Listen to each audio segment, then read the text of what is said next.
دلن تدخوازه لزرابي لزرابي رك ورك عرباوي الشمس ساطة. بوير اف ام. هذا البرنامج برعاية هيئة الصحة المحلية المدعومة من منظمة دولية إنسانية طبية غير حكومية تعمل في مناطق الإدارة الذاتية شمال وشرق سوريا.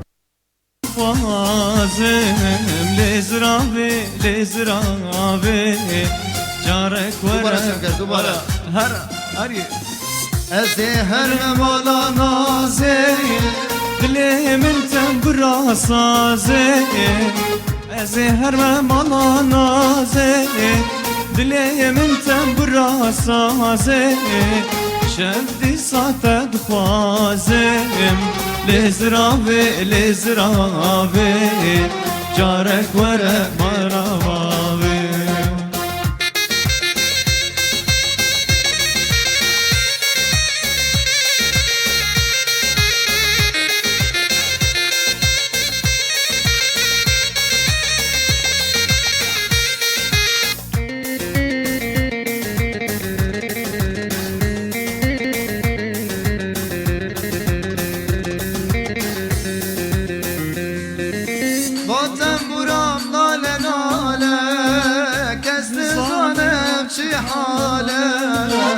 باطن برام ناله ناله کس نزانه واچ حاله دلم دستت تبي حاله لزرابي لزرابي جارك ورا خير بابي دلم دستت تبي حاله لزرابي لزرابي جارك ورا خير بابي.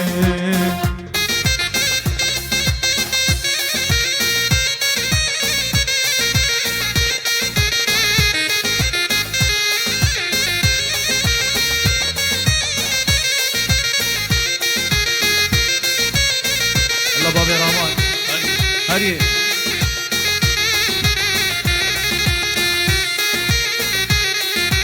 بوير اف ام. هذا البرنامج برعاية هيئة الصحة المحلية المدعومة من منظمة دولية إنسانية طبية غير حكومية تعمل في مناطق الإدارة الذاتية شمال وشرق سوريا. يلا يلا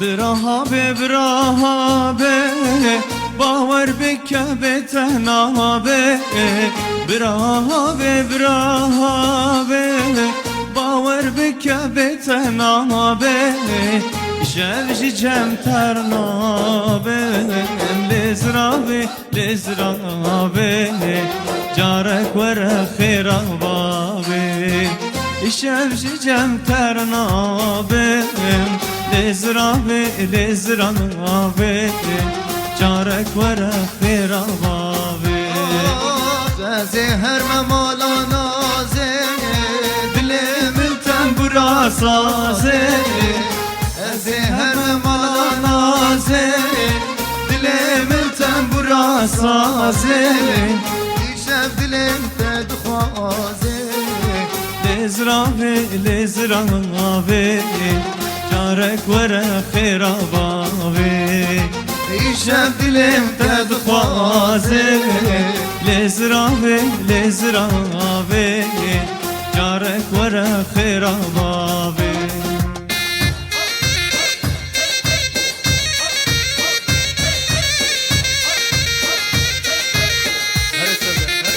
هري هري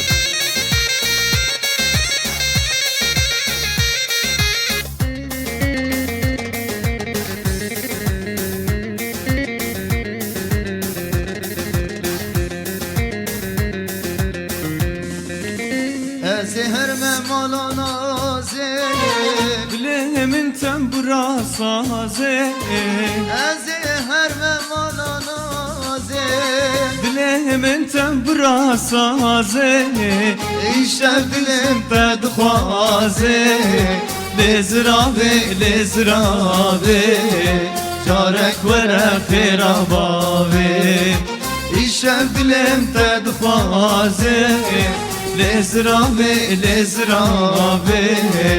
دارك ورق ربابي. بوير اف ام. هذا البرنامج برعاية هيئة الصحة المحلية المدعومة من منظمة دولية إنسانية طبية غير حكومية تعمل في مناطق الإدارة الذاتية شمال وشرق سوريا.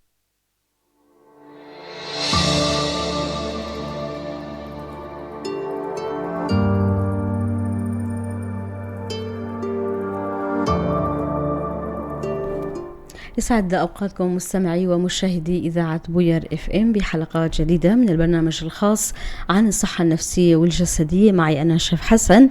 عم تسمعونا عبر الموجة 103.5 من قامشلو وريفها، وعبر البث المباشر لصفحتنا على موقع الفيسبوك بوير عربي. عم ترافقونا مشاهدة. موضوع حلقتنا لليوم رح بيكون عن اضطراب الوسواس القهري، وللحديث أكثر حول هالموضوع معنا بالاستديو الأستاذ عبد الكريم الراوي، أخصائي نفسي. سعد صباحك أستاذ عبد الكريم. صباحك، يا أهلا وسهلا. أهلا وسهلا فيك. بداية أستاذ عبد الكريم ومتابعينا الكرام، خلونا نسمع سوا لمقدمة البرنامج التعريفية يلي أعددناها حول موضوع حلقتنا، وبنرجع لنبدأ حوارنا مع أستاذ عبد الكريم. تفضلوا. اضطراب الوسواس القهري أو ما يعرف طبيا ب OCD هو اضطراب نفسي يرتبط بالقلق، ويتكون من جزئين، وهما الأفكار الوسواسية والسلوك القهري أو كليهما، حيث تقتحم تلك الأفكار المتطفلة لتفكير الشخص المصاب وتكون غير مرغوبة بالنسبة له، مما يدفعه لأداء سلوكيات وأفعال قهرية لا يستطيع تجنبها والابتعاد عنها للتخفيف من القلق الناتج عن تلك الأفكار، وهي تؤثر بشكل سلبي على المصابين وعلى طريقة أدائهم ونوعية حياتهم. ومن الأفكار والسلوكيات القهرية لدى المصابين بالوسواس القهري الخوف من انتقال الجراثيم، والقلق بشأن بعض إجراءات السلامة، الغسل أو التنظيف المتكرر، العد والتحقق من الأشياء، والحاجة إلى وضع وترتيب الأشياء بشكل ونسق معين. ويعتبر اضطراب الوسواس القهري من أعقد الاضطرابات النفسية، وتأتي في المرتبة الرابعة من بين الأمراض الأكثر تشخيصا في العالم.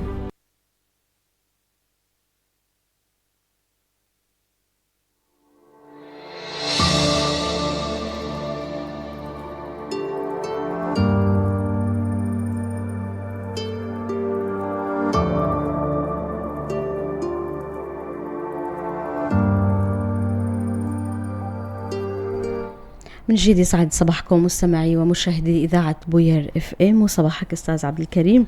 يسعد صباحكم جميعا. بداية أستاذ عبد الكريم، خلينا نعرف نحن والمتابعون ما هو اضطراب الوسواس القهري؟ نعم، اضطراب الوسواس القهري كتعريف تعريف علمي بيحكي لنا أنه هو أحد الاضطرابات النفسية اللي بيعاني فيها المريض من تكرار أفكار ومخاوف أو أحاسيس غير مرغوب فيها وسواسية. هاي الأفكار والوساوس بتخلي هالشخص يشعر بأنه مكره على تكرار سلوكيات قهرية. قهرية تكون إجبارية بالنسبة له. أكيد بتكون إجبارية وغير مرغوب فيها، مثل الأفكار الوسواسية اللي هي كمان غير مرغوب فيها. وهاي النقطتين بدنا نركز عليهم كتير لحتى نفهم ماهية الاضطراب النفسي بشكل واضح يعني. ونفرق بين الأشخاص يلي هن مركزين على أمور محددة وسلوكيات محددة من أجل راحتهم، واللي مركزين على أشياء محددة بتعارض راحتهم. تمام.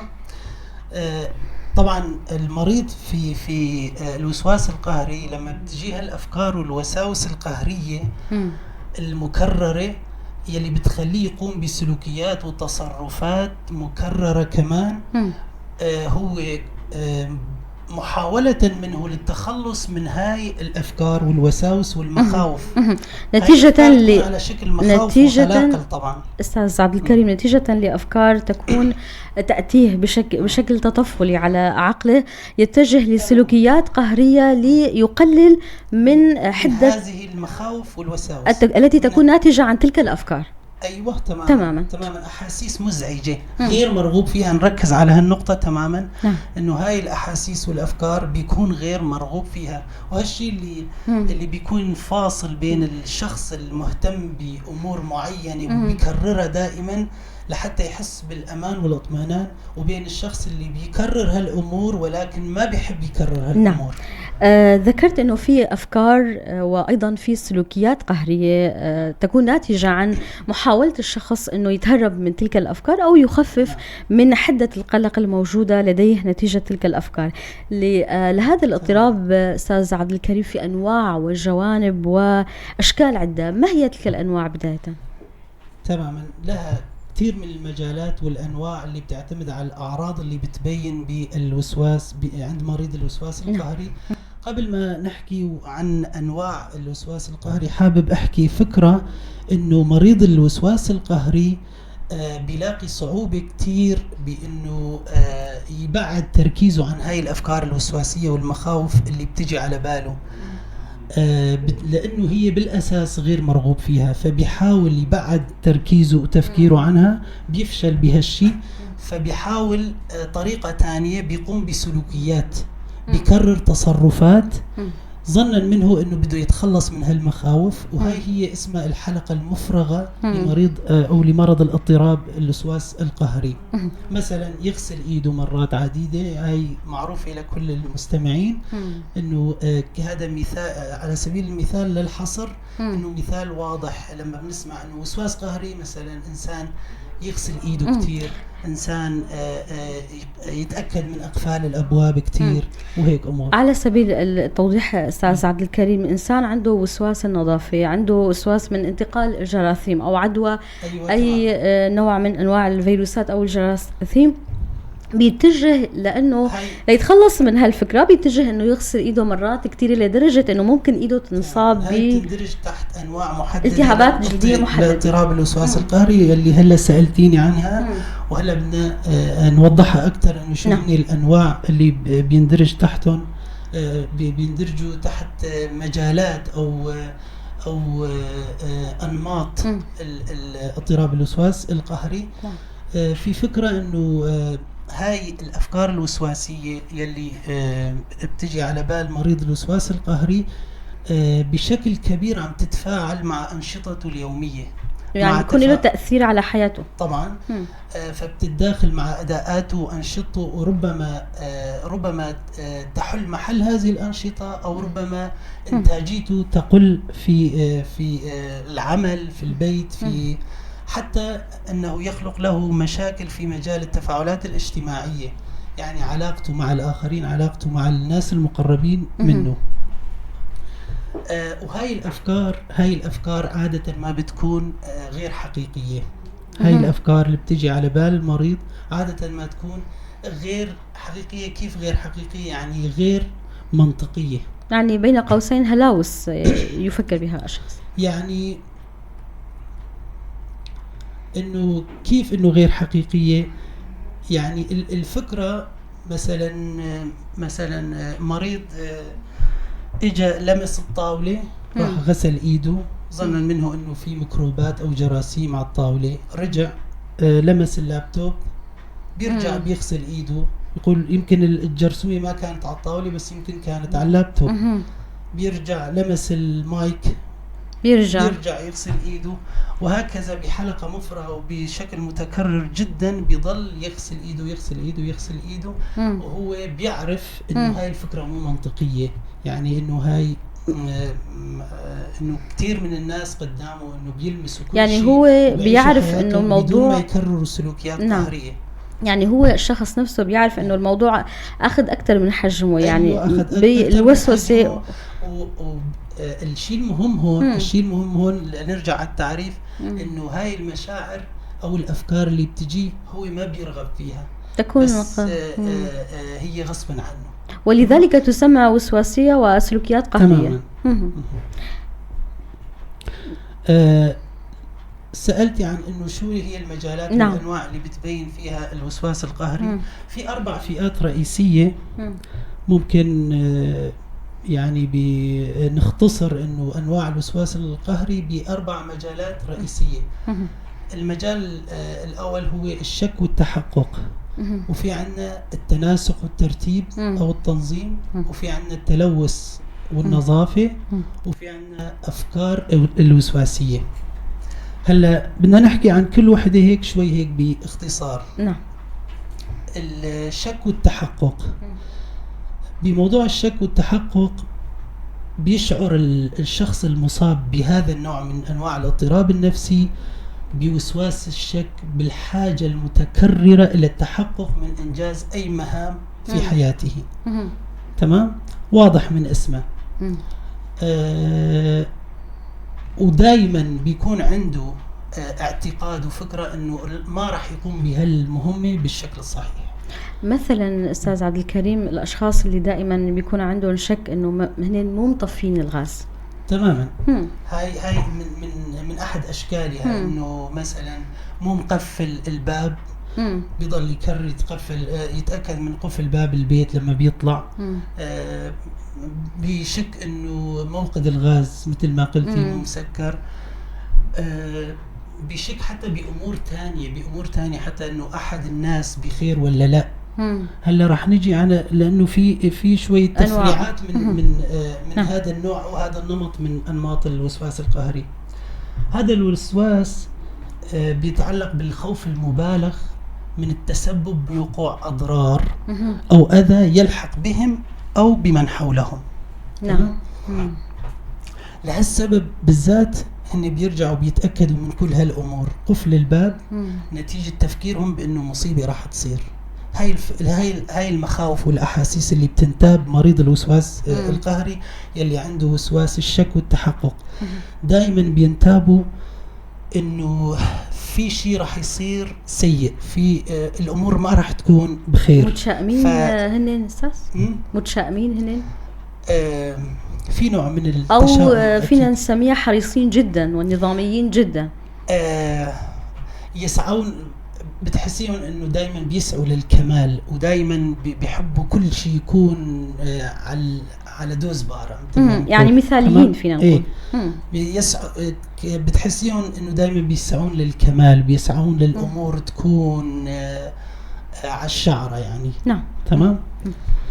ولكن بتخلق لهم مشاكل كثيرة وما بيكونوا مرتاحين بهالشي وما بينجحوا بهالشي، ودائما هن كمان عم يفكروا انه ما راح ينجحوا بهالشي، لهيك بيكرروا السلوكيات والتصرفات القهرية. نعم.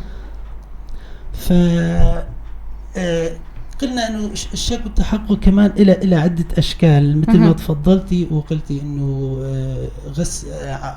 التأكد من موقد الغاز او التأكد من قفل الباب او الشباك او اي شيء اخر او اطفاء المدفأة او اي شيء.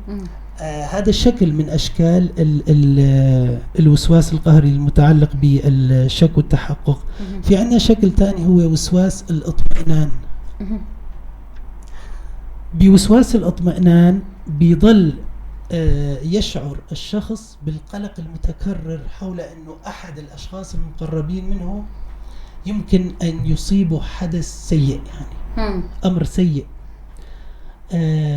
فبيضل يطمن عليه حتى لو كان موجود معه، بيضل يطمن عليه او كان بعيد عنه لسه الوضع اصعب، فبيضل يتصل عليه، بيضل يطمن، بيضل كذا.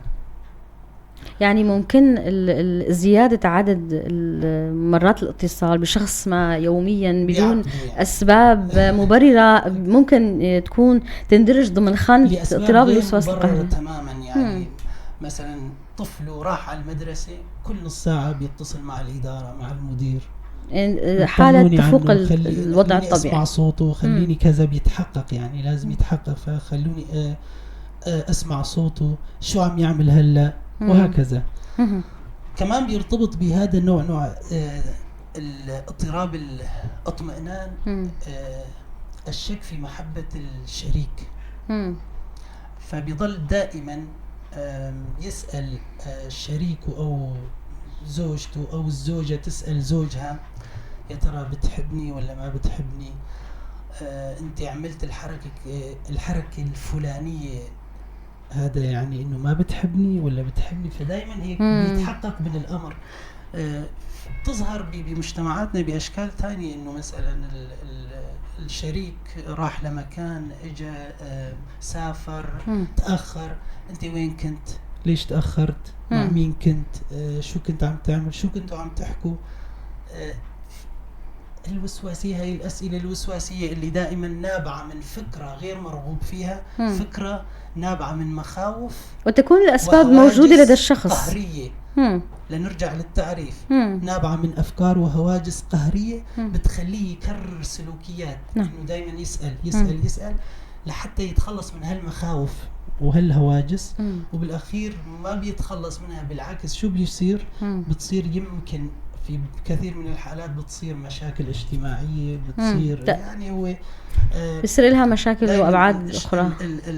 اضطراب الوسواس القهري بيكون بشكل غير طبيعي، بسلوكيات مو طبيعية وأفكار ومخاوف مو منطقية، فبتزعج اللي حواليه وبتخلق له مشاكل.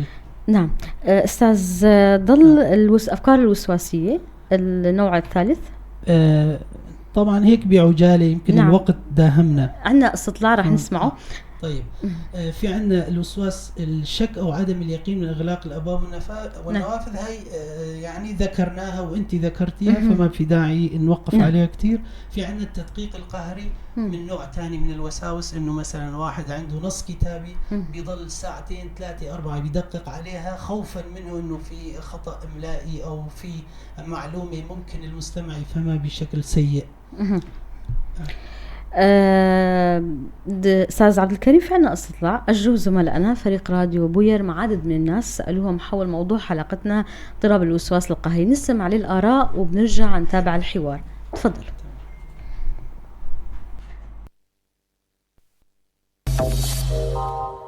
اضطراب الوسواس القهري غالبا يكون حول موضوعات محددة مثل الخوف المفرط من التعرض للتلوث بسبب الجراثيم، ولتخفيف مخاوفك من التعرض للتلوث قد تغسل يديك مرارا وتكرارا.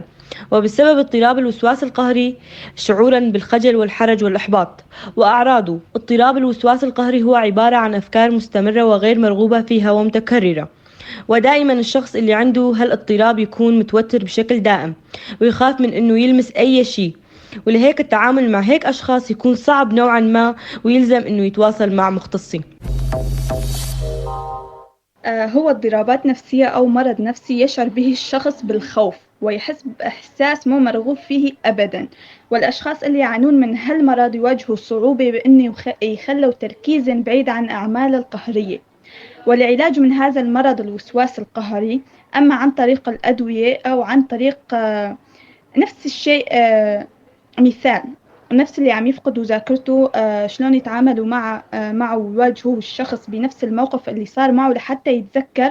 هون كمان نتعرض لشغلات اللي نتوسوس منها مشان تصير شغلة عادية بحياتنا وشغلة عادية بيومنا. كيف نعرف أنه الشخص عنده وسواس؟ يمكن من طريقة حكيه أو طريقة تصرفاته تجاه شيء ما، يعني يخلق شيء عنده مثل التلبك أو لبكة بالتصرفات أو بالأقوال بالأفعال تظهر عليه، ونقدر نحمي أنفسنا كأشخاص وحتى نحمي اللي حوالينا، أنه نبعد أنفسنا أو نبعد الأشخاص عن كل شيء يثير قلقه من الموضوع هذا. هلا كيف بدي أعرف إنه الشخص هو عنده وسواس قهري؟ من خلال التعامل.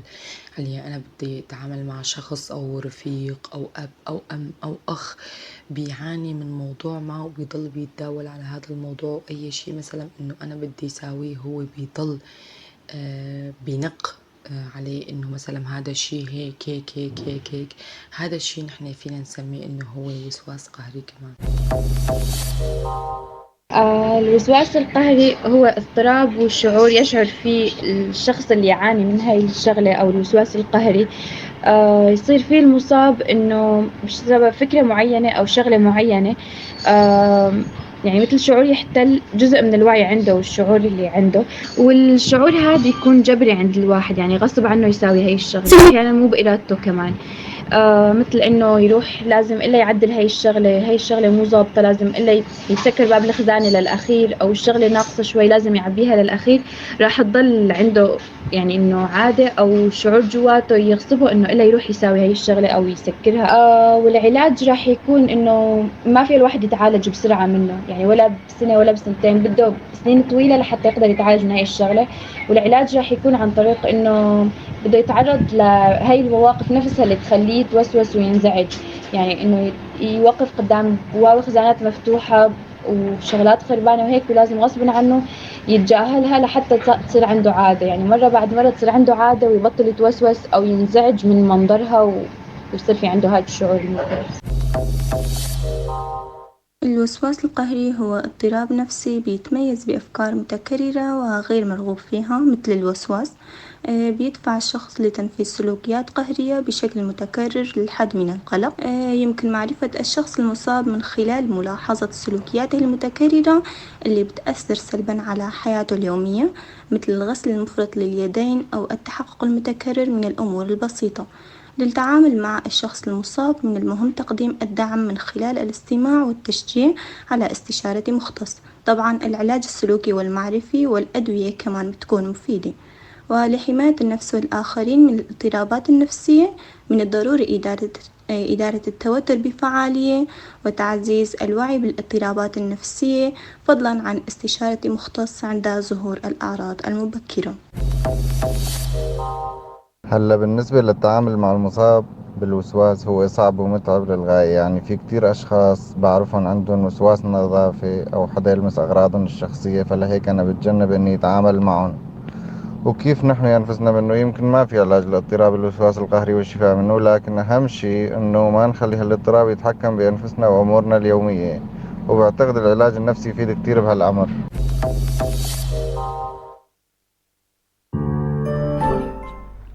من جد يسعد صباحكم مستمعي ومشاهدي إذاعة بوير اف ام. بنتابع حوارنا مع أستاذ عبد الكريم وموضوع حلقتنا اللي هو اضطراب الوسواس القهري. أستاذ عبد الكريم، استمعنا للأصوات اللي اجت بالاستطلاع، تناولوا نقاط عدة، شو كان رأيك بالآراء؟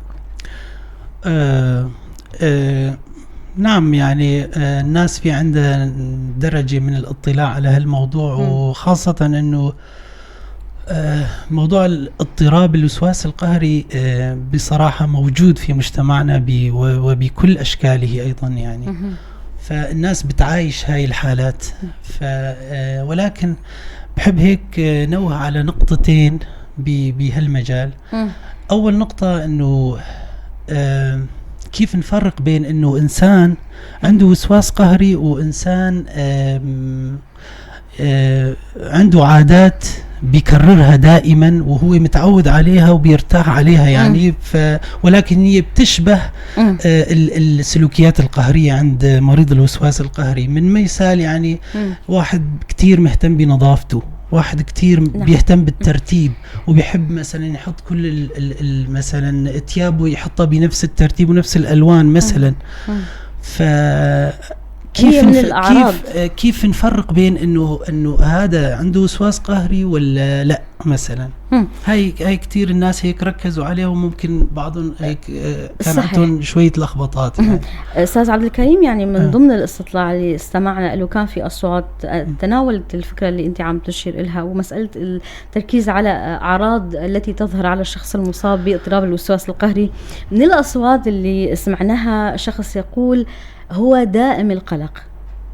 دائم القلق أكيد.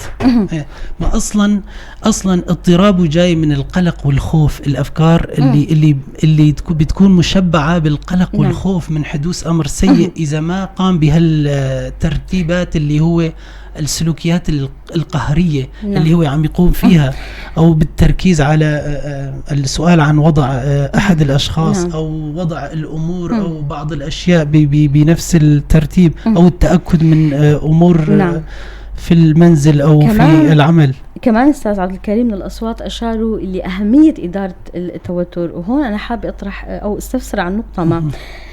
إذ لم يتم إدارة التوتر لدى شخص عنده حالة من القلق، هل من الممكن أنه يتطور الموضوع لأحد أنواع الاضطرابات القلق؟ يعني ما أهمية إدارة التوتر لدى الشخص؟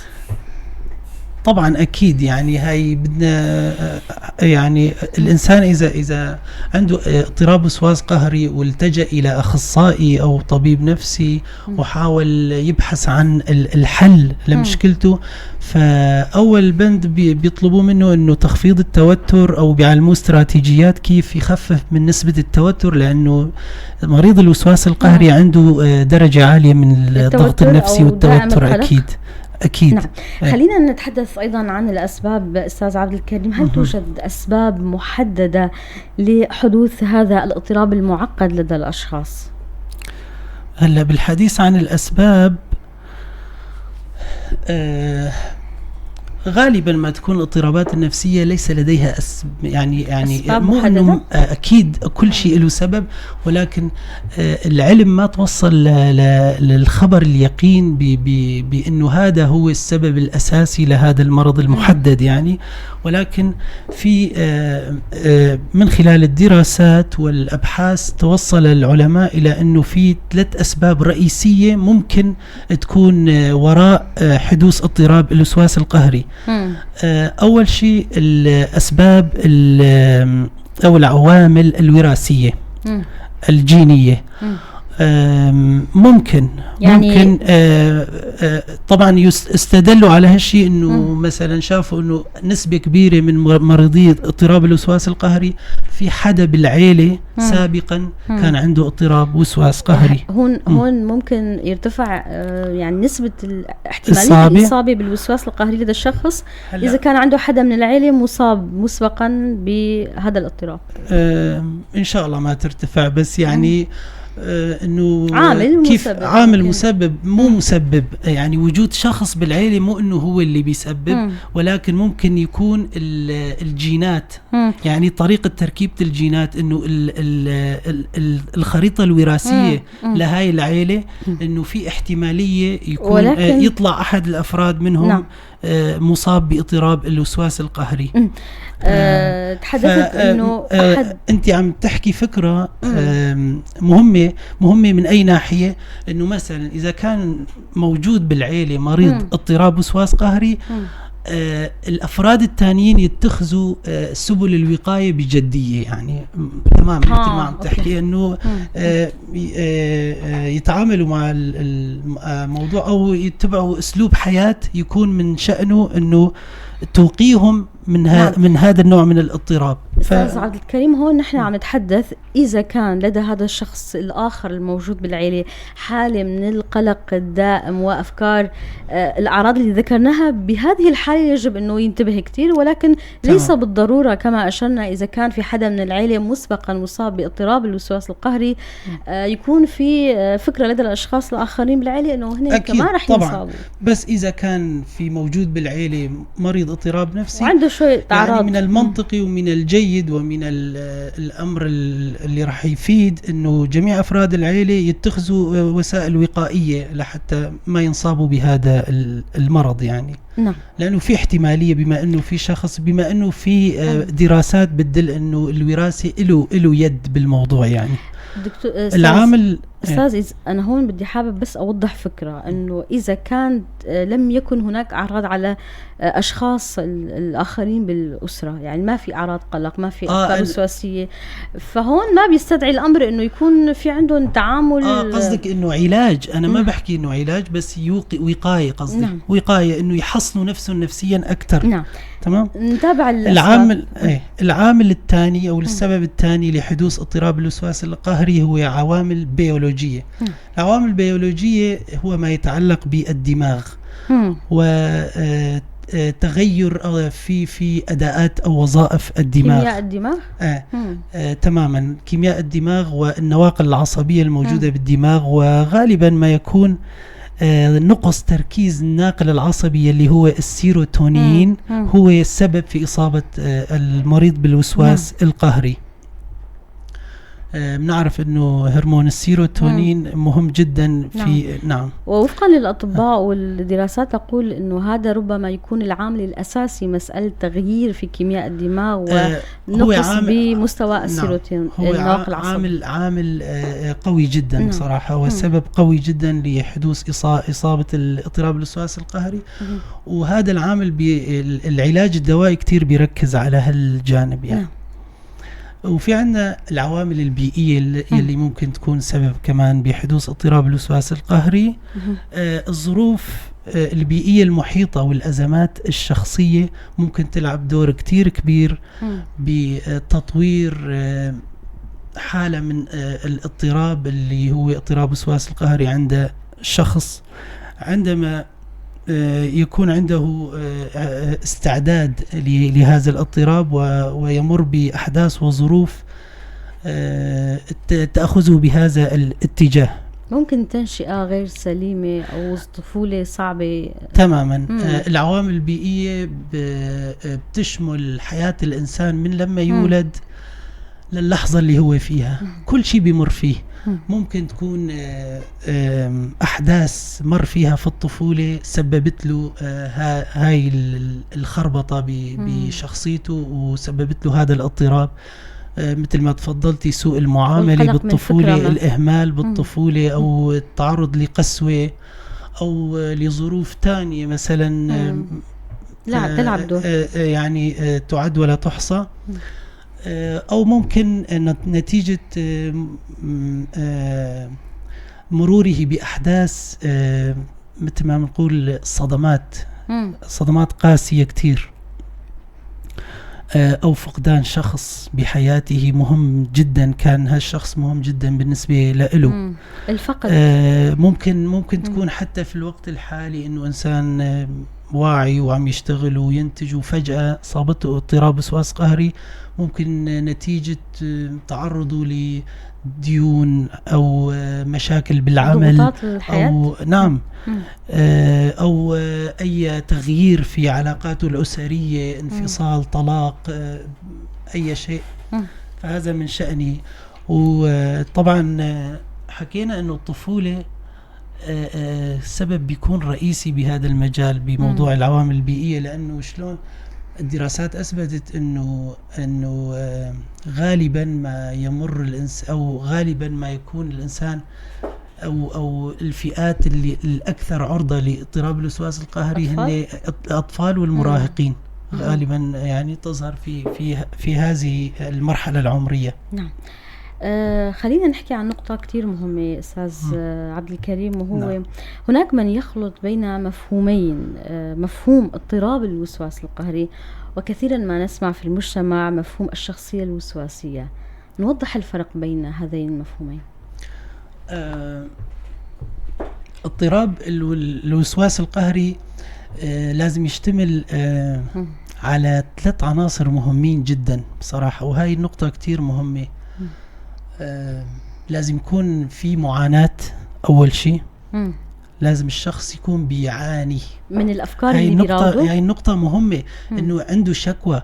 يعني مشان لما الواحد لما بيشوف أحد الناس مهتم كتير بالنظافة أو بالترتيب أو بأي سلوك تكراري أو فكرة تكرارية، فما نحكي إنه أو نحكم عليه إنه هو مضطرب. فهي نقطة كتير مهمة، إنه الشخص يكون عم يعاني. تمام. والشخص من معاناته طبعا بتبين إشارات أخرى، إنه أداؤه عم يقل، عم تواصلاته الاجتماعية يمكن ينعزل عن الناس. هي أولا. ثانيا إنه هاي المخاوف والأفكار اللي عم تجي لازم تكون قهرية وغير مرغوب فيها، وتشتمل على مثل ما تفضلتي مخاوف وقلق. يكون مشوبة بأحاسيس مزعجة جدا بالنسبة له، وكمان بتدفعه هاي الأفكار والأحاسيس على أنه يقوم بتصرفات قهرية متكررة، ظنا منه أنه راح يتغلب أو يتخلص من هاي المخاوف والوساوس والأحاسيس الغير مرغوب فيها المزعجة جواته. فهذا هو اضطراب الوسواس القهري، غير شخصية غير الشخص الوسواسي. الشخص الوسواسي يعني الشخص الوسواسي مثل ما حكينا انه واحد موسوس نظافة، بس هو بيرتاح بالعكس لما بيضل يكرر الاستحمام او غسل اليد او كذا، فبيرتاح فيها. فهذا لا، هذا موسوس. إذا كان بالحد الطبيعي بالعامية عم نقول هذا موسوس نظافة أو موسوس ترتيب. بتلاقي غرفته مرتبة على 24، وإذا تخربطت بينزعج، يعني حدا إجا ولخبط له إياها بينزعج. بالعكس هو لما بيرتبها بيكون مرتاح يعني. نعم. بدك تكمل أستاذ بموضوع الشخصية الوسواسية؟ الفرق إنه الشخص اللي بيكون عنده اضطراب الوسواس القهري بيعاني من الفكرة اللي بتراوده، بيتجه لسلوكيات تكون بشكل إجبارية، وأيضا وفق ما يعني الدراسات تقول إنه الشخص اللي عنده اضطراب الوسواس القهري يعني يأخذ وقت كثير من اليوم، ما يتجاوز الساعة يوميا بممارسة تلك الأفعال، التصرفات القهرية. وأحيانا طوال اليوم في حالات شديدة. طوال اليوم. نعم. يعني ولهذا تسمى بأنها من أعقد الاضطرابات النفسية والمتعبة جدا. متعبة جدا ومعقدة. وتماما هاي الفكرة اللي حابين المستمعين يفهموها، أنه موضوع أنه يشوفوا كم حركة مكررة ما يحكموا أنه هذا وسواس قهري. نعم. تمام. نتحدث قبل ما نتحدث عن التشخيص، هل من الممكن أنه الشخص اللي عنده اضطراب الشخصية الوسواسية ممكن أنه يتحول لحالة اضطراب الوسواس القهري، أو يتحول لاضطرابات تانية؟ ممكن يتحول لاضطرابات تانية. يعني مثلا إنسان عنده اضطراب وسواس قهري وما لجأ لمساعدة حاله أو لأي أخصائي أو طبيب نفسي أو عالج نفسه، فممكن هذا الاضطراب يتطور لأمور أو اضطرابات أو أشكال تانية من اضطرابات القلق، من الاضطرابات النفسية. ممكن يكون اكتئاب، ممكن يكون اضطراب بالأكل، ممكن يكون إدمان الكحول. يعني اضطراب الوسواس القهري مثل ما تفضلتي إنه صعب جدا ومزعج جدا وبيتعب التفكير والأحاسيس، يعني أحاسيس مزعجة جدا عم ينتاب المريض، وعم يقوم بتصرفات تكرارية لفترات طويلة جدا بتأثر على كل وظائفه الحياتية، يعني كل أداءاته، ممكن يخف إنتاجيته بكل المجالات. علاقاته الشخصية بتخرب. فإذا ما عالج حاله ممكن يتطور أو تخلق عنده اضطرابات من أنواع تانية، مثل ما قلنا الاكتئاب، فبيفوت بحلقة الاكتئاب. يعني هون بيكون الشخص أمام حالتين نفسيتين، مشكلتين صحيتين. طبعا الاضطراب الوسواس القهري سبب له الاكتئاب، والاكتئاب هون راح يكون شوي معقد لأنه يعني مرتبط باضطراب تاني. نعم. نتحدث عن تشخيص أستاذ عبد الكريم، ما هي طرق العلاج لاضطراب كأنه الوقت داهمنا؟ نعم الوقت عم يداهمنا شوي. تفضل. طيب إذا بدنا نحكي عن التشخيص، نعم. طبعا التشخيص كيف بيكون؟ لازم نركز على بعض النقاط الرئيسية بموضوع التشخيص. نعم. مشان ما نقفز على أي فكرة فرعية. التشخيص إذا بدنا مثلا إجانا مريض أو حدا حول علينا أو حدا من أفراد العيلة حس إنه في فرد بعيلته عنده اضطراب وسواس قهري أو بده يتأكد إذا عنده اضطراب وسواس قهري أو لا، شو بنعمل؟ المفروض إنه اللي عم يتعامل مع هالحالة يحط قدامه تاريخ الشخص، تاريخ الشخص من طفولته لحد اللحظة اللي شافه فيها. ومهم جدا انه يأخذ التاريخ الطبي. انه يا ترى عنده اي اصابات جسديه عضويه ولا لا. وبهالصدد ممكن يطلب منه او يحولوا على طبيب يعمل له كتير اختبارات وتحاليل لحتى يتاكد انه هاي المخاوف اللي عم تجي او هاي السلوكيات اللي بتصدر عنه ناتجه من سبب عضوي ولا لا. لأنه قلنا أنه من أسباب إن الاضطراب الوسواس القهري أنه خلل بالنواقل العصبية في الدماغ. فممكن يكون العلاج بالأدوية هون ممكن يكون مرض عضوي سبب هاي الخربطات، وبس عالجوا تم علاج المرض العضوي بتنتهي المشكلة. يعني الموضوع مو نفسي. يعني هون أحد طرق تشخيص الاضطرابات والعلاج هو العلاج بالأدوية. بيكون إذا كان المشكلة هو تغيير في كيمياء الدماغ والنواقل العصبية، العلاج بالأدوية رح يحل. هلا نحن بموضوع التشخيص قصنا إنه يا ترى لما بدنا نشخص هذا الاضطراب مشان نتأكد إنه هذا وسواس قهري ولا أمر تاني ولا مرض تاني. يمكن يكون مرض عضوي، فلهيك بينطلب منه تحاليل وفحوصات طبية. النقطة اللي لازم نركز عليها بموضوع التشخيص اللي حكيناه انه لازم يكون في معاناة. اي شخص فكرنا انه عنده وسواس قهري طالما ما عنده معاناة فهو مو مريض اضطراب وفقا للأعراض وسواس بيتم قهري. تشخيص الأشخاص. طبعا لازم هي نقطة، لازم يكون عنده معاناة من الأفعال القهرية اللي عم يقوم فيها، أو من الأفكار اللي عم تجي، أو من اثنين. يعني الأفكار مزعجة بالنسبة له، عنده مخاوف وقلق، وكمان التصرفات اللي عم يعملها بتكون مكرهة ومو بكيفه. يعني هو مو كتير حابب يكرر يتأكد من قفل الباب، يعني وكأنه مجبر. ولكن الشخص اللي بيعمل هيك وبيحب يعمل هيك وبيرتاح بهالشي فهذا مو مريض اضطراب نفسي. لهيك مشان نشخص نفرق. النقطة الثانية استغراق مدة. يعني لازم تكون هاي السلوكيات وهاي الوساوس اللي عم تجي على بال المريض تستغرق مدة مو أقل من ساعة يوميا مثل ما تفضلتي. هي أحد معايير تشخيص الأشخاص. أيوة، مو إنه والله كل شهر أو شهرين أو مرة صدف إنه واحد صار عنده هيك أفكار وكذا وهيك، مر بحالة نفسية فأجته هيك أفكار تكرارية. هذا ليس اضطراب وسواس قهري. وبتتضمن حتى لو بتتضمن مخاوف كمان وقلق، فما بيصير نشخصها إنه حالة اضطراب وسواس قهري، لأنه مثل ما تفضلتي اضطراب الوسواس القهري حالة صعبة جدا.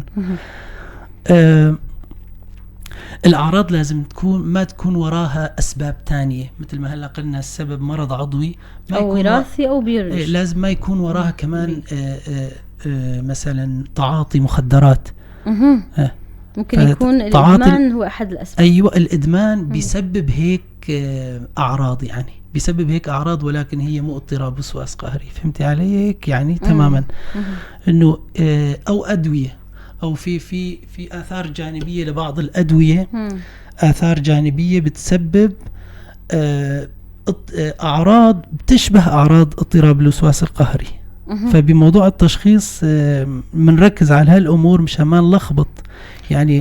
يعني نسمي كل شيء بمسماه، إنه يمكن ما يكون اضطراب وسواس قهري، يمكن هاي أعراض ظهرت على المريض نتيجة أخذه لنوع من الأدوية له آثار جانبية. أو نتيجة إنه مشان نلخص الأفكار، أو نتيجة إنه كان عم يتعاطى مخدرات، أو نتيجة إنه مر بحدث ولحظة صارت معه هيك، بس ما استغرق وقت طويل وما تكرر الموضوع لفترة طويلة، أو ما كان عنده معاناة، يعني عم يقوم بتصرفات تكرارية ولكن لا يشتكي من هالشي. تمام. هاي هي النقاط الرئيسية يلي لازم تكون ببال أي إنسان بده يشخص مرض اضطراب الوسواس القهري. الأطباء والأخصائيين النفسيين مسألة طبعا توقيت اللي بياخد بقيام بتلك الأفكار. أيوة. الأفكار والسلوكيات. السجل الطبي كتير مهم. أيوة. ومسألة إنه شخص بيكون بيعاني وبينزعج، هو أساسا من مسألة الأمور اللي بتصير معه. أيوة، فهو بيحب إنه يضل يكرر سلوكيات تنظيف وترتيب وهيك أمور بتشبه أعراض اضطراب الوسواس القهري. أستاذ عبد الكريم، لحد من نسبة الإصابة بالاضطرابات النفسية بشكل عام واضطراب الوسواس القهري بشكل خاص في مجتمعنا، ما الذي يجب القيام به؟ أيوة. وكيف ترى واقع تشخيص الاضطرابات النفسية في مجتمعنا؟ تمام. بصراحة يعني مجتمعنا بحاجة إلى مستوى أعلى وأعلى بكثير من الواقع الحالي بموضوع الحاجات النفسية والعلاج والتقبل. يعني مجتمعنا بحاجة لدرجة أكبر بكتير من التثقيف بهذا المجال بصراحة. يعني مجال إنه قبول موضوع المرض النفسي والاضطرابات النفسية، وإنه الإنسان فعلا بكل حرية يتجه لخدمات فعلا بتكون موجودة. يعني الخدمات قليلة كتير بمجتمعنا من ناحية الدعم النفسي وحل هذه المشاكل. يعني اللي بتلاقي أي إنسان بيمر باضطراب أو شكل غريب من أشكال المعاناة النفسية، مجتمعنا كيف بيتعامل مع هالحالة؟ بيقول مثلا لا حول ولا قوة إلا بالله، هذا مثلا مجنون، مجنون. أحد الأساليب الخاطئة اللي يتم الالتجاء لها إنه كتير بيقول لشخص ممكن مجنون أو في شيء صار، يا إما مجنون يا ممسوس يا صحيح. بيكون ممكن يكون تغيير في كيمياء الدماغ هو المسبب الرئيسي. ليش هيك؟ لأنه ما في ثقافة نفسية. يعني ما في ثقافة نفسية بالمجتمع، ومو متوفرة على للدرجة المطلوبة. على بصراحة. من يقع على عاتق من يقع مسألة زيادة وعي المجتمعي بالاضطرابات النفسية والصحة النفسية؟ يعني يمكن ما بعرف، كل واحد لازم ينطلق من نفسه، ولكن بشكل عام المنظومة، يعني القوانين السياسة المتبعة بالمنطقة بشكل عام، المؤسسات والمنظمات التي تهتم بالجانب النفسي. طبعا المنظمات ما بعرف، ممكن يعني نحن احيانا عم نثير هاي النقطة، فبيقولوا هاي حدود امكانياتنا، وطبعا ممكن الموضوع اكبر من امكانياتهم بكتير، ولكن بشكل عام نتمنى انه موضوع الاهتمام بهذه النقطة يتوسع اكثر بمجتمعنا، وتتوفر الخدمات بشكل أكبر، وتنتشر ثقافة الصحة النفسية بشكل أكبر بمجتمعنا، وتوصل لكل الفئات. وهي أحد أهداف برنامجنا حقيقة أنه يكون في زيادة بالوعي لكل الأشخاص اللي عم بيسمعونا بالكثير من الجوانب الصحة النفسية والجسدية. بختام لقائنا أستاذ عبد الكريم، شو هي النصائح اللي فينا نوجهها لكل حدا ممكن يكون أو يشعر أنه عنده اضطراب وسواس قهري، وللوسط المحيط اللي بشك أنه ممكن يكون في حدا من أفراد العائلة مصابين بهذا الاضطراب؟ الوصايا بتكون مثل ما بتكون الوصايا لأي اضطراب تاني. يعني إذا الإنسان عنده أي صعوبة نفسية، بنحب نوجه له نصائح بأنه مثلا يتوجه للمكان المناسب، إن كان طبيب نفسي أو أخصائي نفسي متوفر، وإذا عنده أي معلومات أو عن استراتيجيات بتساعده، أو يطلع على من أي مصدر على طرق التعامل مع هذا المرض، ويقرأ عنها ويطلع عليها ويحاول يطبقها فعليا، أو بمساعدة أخصائي. وإذا مثلا راح على طبيب نفسي، خاصة في حالة اضطراب الوسواس القهري، مشان شوي نركز على موضوعنا، فإذا الطبيب وصف له دواء يلتزم بأخذ هذا الدواء. في نصائح عامة بتخلينا يعني بتدخل بمجال انه الوقاية من الامراض النفسية ومنها اضطراب الوسواس القهري او التخفيف من اعراضها. فمثلا الانسان يحط له اسلوب حياة، مثلا يمارس الرياضة، يحط لحاله نظام غذائي صحي يكون مناسب لهالاضطراب. في بعض الأغذية بتساعد على تخفيف وطأة وشدة تأثير هذا الاضطراب على الإنسان. منها دكتور، منها أستاذ عبد الكريم؟ منها بصراحة هي الخضروات، الفواكه بشكل عام، السمك، وفي أعشاب خاصة جدا بصراحة يمكن مو موجودة عندنا، ما بعرف إذا عند بعض أخصائيي الأعشاب، هي عشبة الفوكا، عشبة أسماء غريبة. يمكن تكون موجودة عند اللي بيفهموا بالأعشاب أو بيشتغلوا بهذا المجال، يعني الأعشاب الطبيعية، حتى يمكن يلاقوها ويمكن يعرفوا كيف يطبخوها ويأكلوها ويأخذوها، فبتفيدهم. بس بشكل عام الخضروات والفواكه والسمك مفيدة جدا لإعادة التوازن إلى النواقل العصبية في الدماغ، وبتفيد في تخفيف أعراض اضطراب الوسواس القهري. وكمان التواصل الاجتماعي كتير دايما بنوصي فيه انه يقوي شبكة علاقاته، اصدقاء جدد مثلا، يقوي علاقاته مع الافراد الموجودين سابقا بحياته، مثلا عائلته، اولاده، مرته، يتواصل معهم بسوية احسن، بحب اكبر. تمام. هاي الأمور بتساعد، أكيد بتساعد الإنسان على أنه يخفف. هن بالذات هن استراتيجيات عامة وليست موجهة يعني. نعم، وتندرج ضمن الرعاية الذاتية للشخص يعني. تماما. بختام لقائنا إذا حابب تضيف أي شيء تفضل. بتشكركم بصراحة وعلى المجال اللي أعطيتونا إياه لحتى نوصل رسائل تثقيفية عن الصحة النفسية للمستمعين، وبتمنى النجاح لمحطتكم، وإن شاء الله يكون المستمعين استفادوا ولو بمعلومة واحدة من الشيء اللي حكيناه، فبنكون ممنونين. شكرا. كثير الشكر لك الأخصائي النفسي عبد الكريم الراوي، كنت معنا تناولنا موضوع مهم وهو اضطراب الوسواس القهري. والشكر لمستمعي ومشاهدي إذاعة بوير FM. هيك خلصت حلقتنا مستمعينا الكرام، انطروني بحلقات لاحقة. معي أنا شيف حسن، إلى اللقاء. بوير FM. هذا البرنامج برعاية هيئة الصحة المحلية المدعومة من منظمة دولية إنسانية طبية غير حكومية تعمل في مناطق الإدارة الذاتية شمال وشرق سوريا.